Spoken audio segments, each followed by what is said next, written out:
തിരിച്ച് എനിക്ക് വന്ന മറുപടി ഞാനത് പ്രതീക്ഷിച്ചില്ല. പൊതുവേദിയിൽ ജ്യോതികയ്ക്കെതിരെ സിമ്രാൻ. കാർത്തിക തയ്യാറാക്കിയ റിപ്പോർട്ട്. തെന്നിന്ത്യൻ സിനിമാ ലോകത്തെ താരറാണിയായിരുന്ന സിമ്രാന് പഴയ താരമൂല്യം ഇന്നില്ലെങ്കിലും ശ്രദ്ധേയ വേഷങ്ങൾ ഇന്നും ലഭിക്കുന്നുണ്ട്. ഒരു കാലത്ത് തമിഴ് തെലുഗു സിനിമാ ലോകത്ത് ഏറ്റവും തിരക്കുള്ള നടിയായിരുന്നു സിമ്രാൻ. സൂപ്പർ താര ചിത്രങ്ങൾ ഒന്നിനു പുറകെ ഒന്നായി ലഭിച്ച താരം വിവാഹത്തോടെയാണ് ഇടവേളയെടുത്തത്. വിവാഹത്തിന് മുൻപേ തന്നെ സിമ്രാന്റെ സ്ഥാനത്തേക്ക് പുതിയ നായികമാർ വന്നിരുന്നു. തിരിച്ചു വന്നെങ്കിലും പഴയതുപോലെ കരിയറിൽ സിമ്രാൻ സജീവമായില്ല. കഴിഞ്ഞ ദിവസം ഒരു അവാർഡ് ഫംഗ്ഷനിൽ സിമ്രാൻ നടത്തിയ പരാമർശമാണിപ്പോൾ ചർച്ചയാകുന്നത്. ഒരു നടിയെ വിമർശിച്ചുകൊണ്ടാണ് സിമ്രാൻ സംസാരിക്കുന്നത്.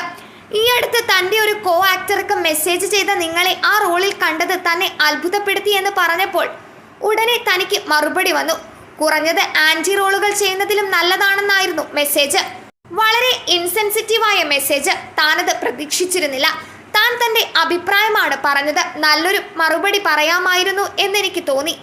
ആന്റി റോളുകളും മെയിൻ ആന്റി റോളുകളും ചെയ്യുന്നതാണ് ഡബ്ബ റോളുകൾ ചെയ്യുന്നതിനേക്കാളും ഒരു റോളും ചെയ്യാതിരിക്കുന്നതിനേക്കാളും നല്ലത്. നമ്മൾ ചെയ്യുന്ന റോളുകളിൽ ആത്മവിശ്വാസം വേണം എന്നാണ് സിമ്രാൻ പറഞ്ഞത്. സിമ്രാന്റെ വാക്കുകൾ ചർച്ചയായിരിക്കെ പല വാദങ്ങളും ഉയരുന്നുണ്ട്. നടി ജ്യോതികയെയാണ് സിമ്രാൻ പരോക്ഷമായി വിമർശിച്ചതെന്ന് നിരവധി കമന്റുകളുണ്ട്. ഡബ്ബ കാർട്ടൽ എന്ന സീരീസിൽ ജ്യോതിക അടുത്തിടെ അഭിനയിച്ചിരുന്നു.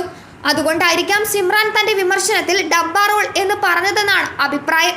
ജ്യോതികയ്ക്ക് നേരെ വ്യാപകമായി കുറ്റപ്പെടുത്തലും വരുന്നുണ്ട്.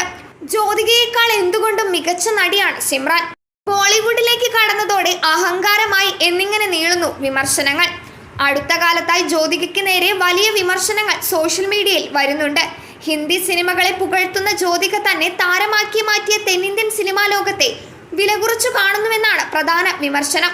നായികാ പ്രാധാന്യമുള്ള റോളുകൾ തമിഴിൽ നിന്ന് വരുന്നില്ലെന്ന് സിമ്രാൻ ഒരു അഭിമുഖത്തിൽ പറഞ്ഞിരുന്നു. ഇതാണ് വിമർശനങ്ങൾക്ക് കാരണമായത്. നായികാ പ്രാധാന്യമുള്ള റോളുകൾ തമിഴിൽ നിന്ന് വരുന്നില്ലെന്ന് ജ്യോതിക ഒരു അഭിമുഖത്തിൽ പറഞ്ഞിരുന്നു. ഇതാണ് വിമർശനങ്ങൾക്ക് കാരണമായത്. തമിഴിലെ ചില സൂപ്പർ താരങ്ങളെ പരോക്ഷമായി വിമർശിച്ചിരുന്നു.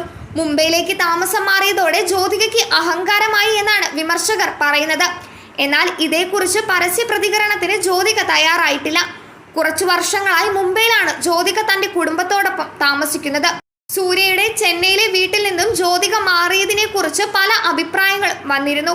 മുംബൈയിലേക്ക് മാറിയ ശേഷം ജ്യോതികയ്ക്ക് വലിയ മാറ്റങ്ങൾ വന്നെന്നാണ് ആരാധകർ പറയുന്നത്. തമിഴ് സിനിമകളിൽ ജ്യോതികയെ കണ്ടിട്ട് ഏറെ കാലമായി. ബോളിവുഡിൽ തുടരെ പ്രൊജക്റ്റുകൾ ചെയ്യുന്നുണ്ട്. തന്റെ കഥാപാത്രത്തിന് പ്രാധാന്യമില്ലാത്ത സിനിമകൾ ചെയ്യാൻ ജ്യോതിക ഇന്ന് തയ്യാറല്ല. തമിഴിൽ തനിക്ക് ചെറിയ റോളുകൾ വരുന്നതിനെ ജ്യോതിക തുറന്ന് വിമർശിക്കുകയും ചെയ്യുന്നു.